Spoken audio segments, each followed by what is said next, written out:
Hey everybody, Jonathan Mark Mendes, Painted Love, and welcome to my channel. As you can see, I'm in the house, I'm in the bathroom. This is my 6 months review on my chalk painted bathroom floor tiles. It is actually 8 months. I've gone over on the time schedule that I promised you I would do a revisited look on how well my bathroom tiles have stood up to the test of 6 months traffic. So let's take a closer look at the tiles.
Okay, so if you're new to this channel and you've searched painted floor tiles and reviews of painted floor tiles, please stick around because I'll explain what I think has worked well and why in this video, and also it may trigger your choices of product when it comes to painting your tiled floor. I know that when I decided to do this, I did a lot of research of other YouTube videos, and I was fully prepared for issues with my floor, whether it was a scratch or a bit of paint chip off somewhere.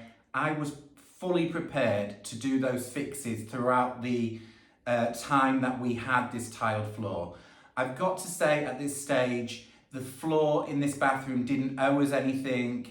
I really didn't like the colour. It was dark slate and I wanted to lighten this whole room up. It's kind of northwest facing. It does get brightness throughout the day, but it felt quite dull and it certainly didn't go with the wall tiles. So for me, it was a complete makeover with the painted floor tiles.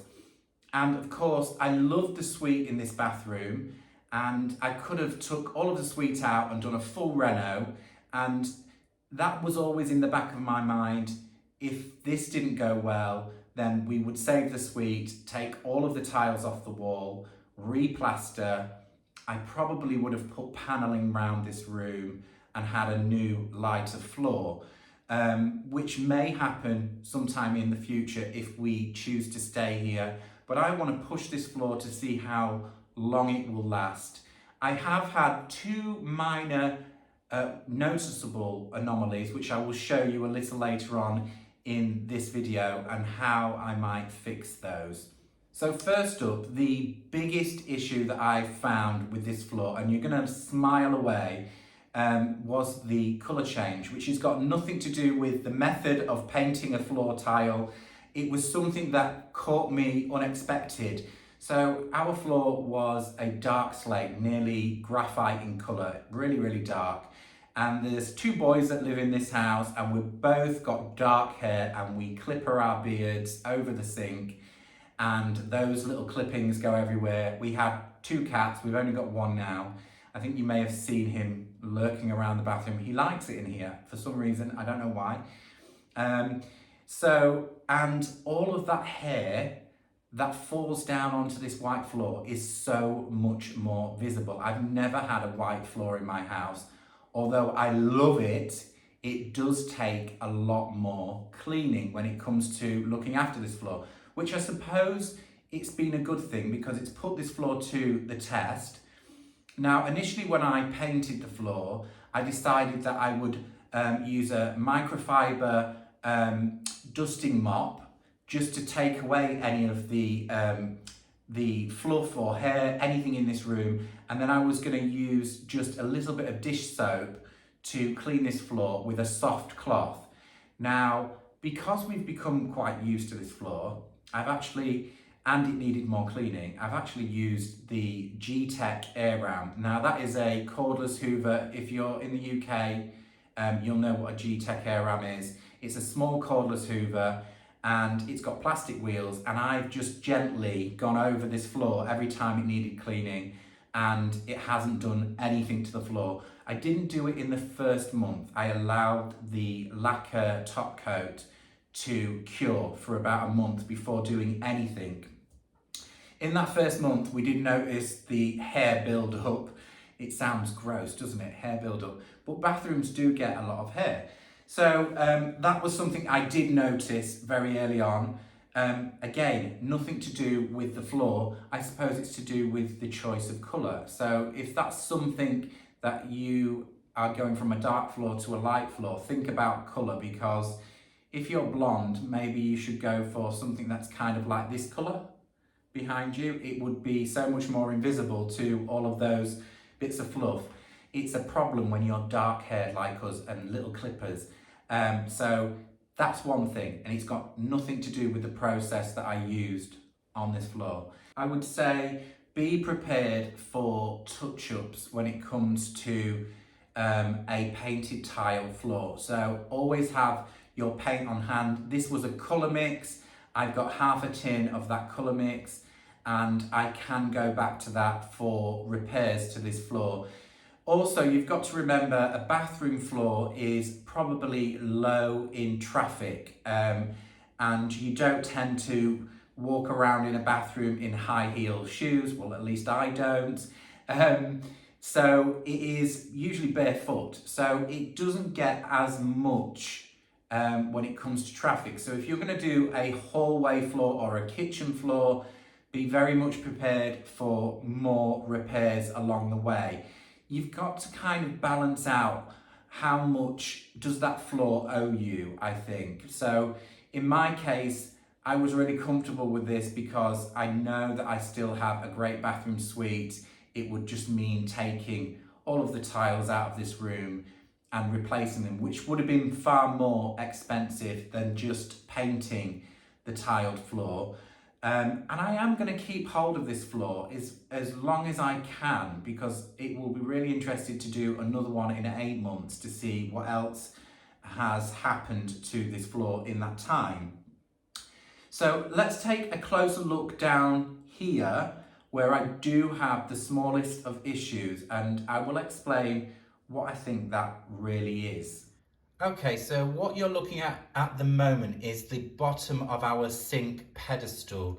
There are 1 or 2 dirty marks on the floor. I haven't actually cleaned it before this video.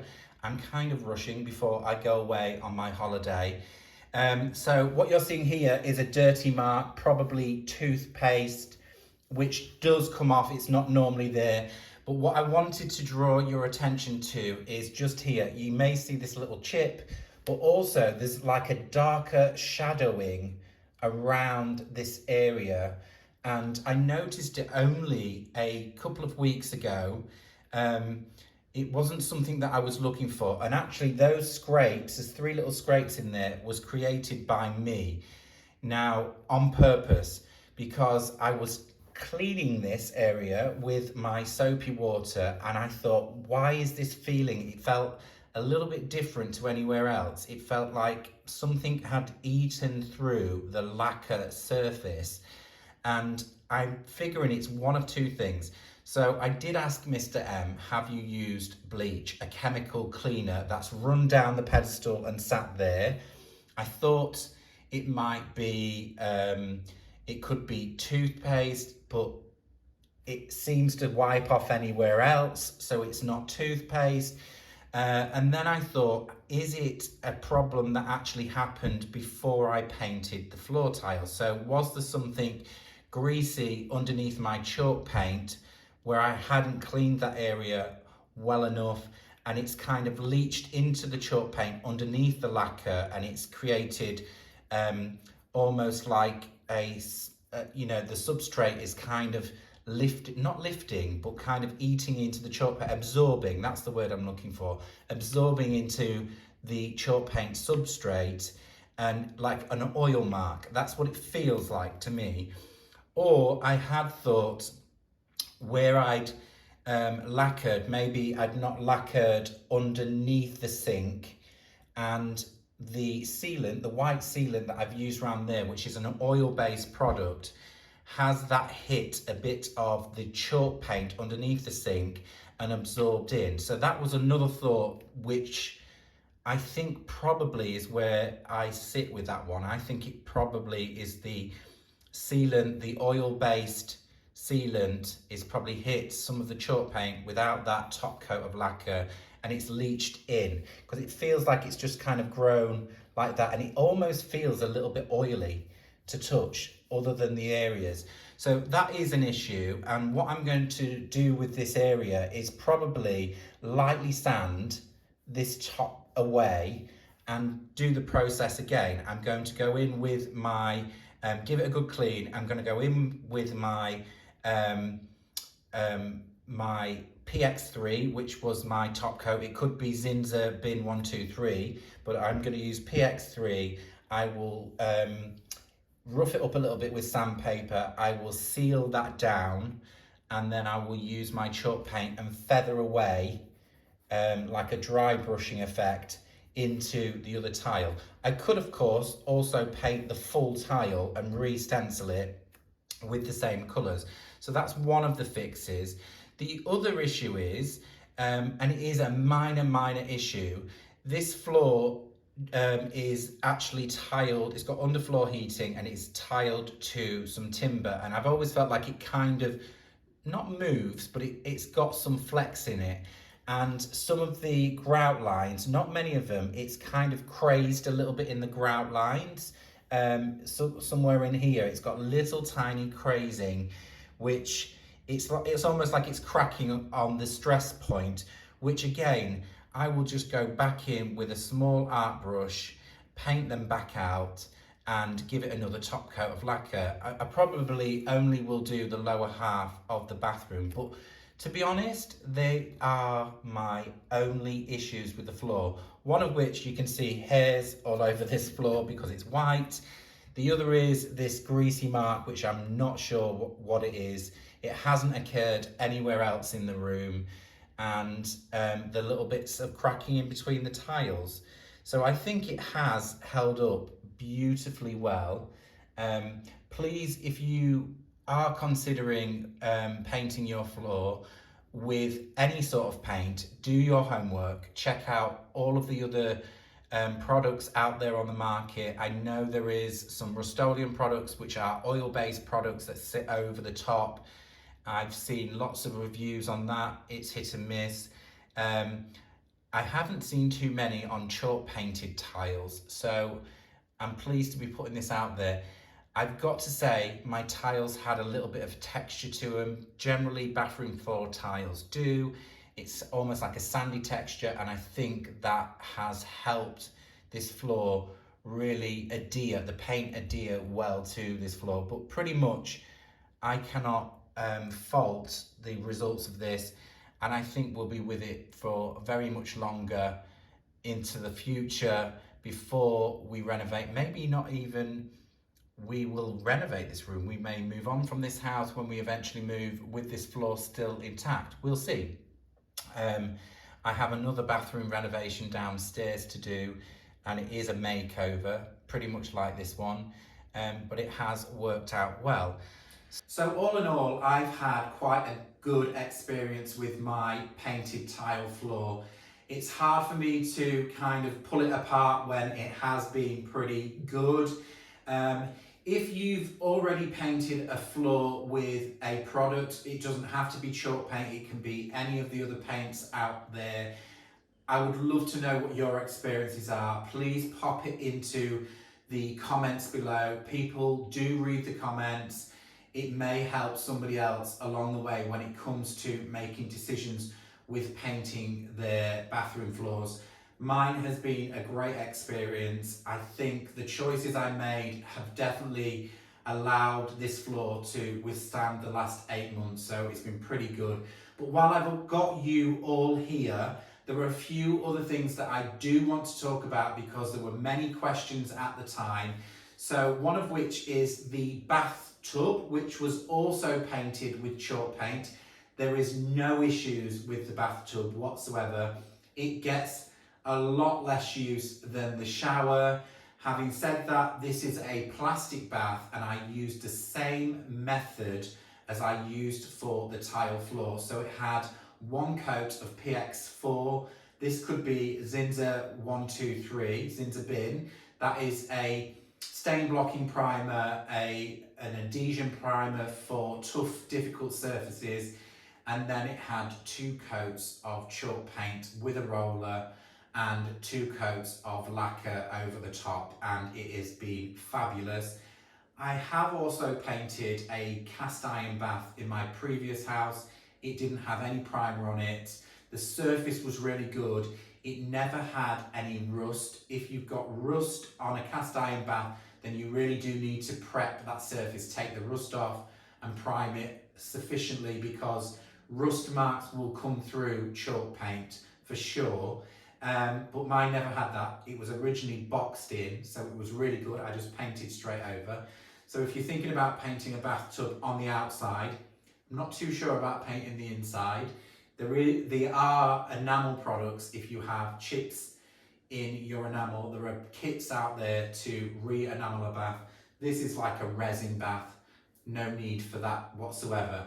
The other thing in the bathroom that I did have an epic fail with is the hanging basket. So some of you may have watched the creation of my hanging basket above the bath, which was made from a kitchen cooking bowl. Yeah, I'm sure that sounds really strange if you're new here. I created an indoor hanging basket. The hanging basket has withstanded everything, as I suspected it would. It has been glorious. What didn't withstand the bathroom was what I planted in it inside the hanging basket, and I put lots of succulents in the bathroom hanging basket, and it just was not happy. I think it's because they like a lot of sunshine and it's up high. Although this is a bright bathroom, it wasn't getting enough sunshine, and I think maybe I overwatered. So I've gone with a remodel of the basket and replanted it with plants that I know will take a little bit of shade. There were a few ferns in there and a few other house plants that I've popped in, and it is doing super well. That kind of faded away about 4 months in. The hanging basket's been replanted for the last 4 months, and it's doing really, really well. I just have to make sure not to overwater. I water it frequently, but minimal amount of water, and it's been great. So that wasn't quite successful, but now it's doing really well. The other big thing that I changed in the bathroom was the architrave, the trim work around the windows and the skirting boards in this room. I added all of them using the sealant method, using silicone sealant to apply it to the tiles. And I was concerned whether over the winter to the summer that the wood would expand and contract and move away from the walls. Absolutely perfect. Nothing has happened. Again, I'll do another 8 months. So it will be about 1.5 years in to see how well that survived, but I've got high hopes for that. It is absolutely fabulous. So using sealant to apply wood to your tiled walls, perfect. The final thing that I want to mention is the wall mural.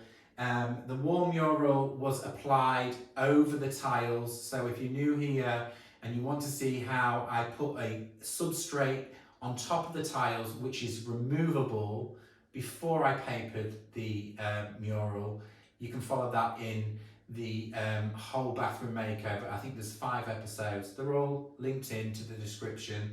The wallpaper, many people said to me, that's going to come off with the steam. This is a steamy bathroom. Once the shower's going, the steam does filter around It has been absolutely perfect. One thing I would mention, and that I have mentioned in the comments, is we do have a filtration system that pulls out some of the steam in this room. We don't open the windows in the winter. Did that come out right? We don't open the windows in the winter. So we're only relying on the filter system to pull out the steam in this bathroom, and none of it has come away. So whether that's because I used a strong adhesive, it's not a peel and stick mural, it is a pasted wallpaper, and it is done really well. Lots of people in the UK have paper in the bathrooms. It must be just a kind of UK thing. So yeah, that has withstanded all of it. I've looked up to the top corners where it might get more steam. They're still firmly in place. So yeah, success. I've had 99% of this bathroom makeover so far has been a great success, and I'm super pleased with it.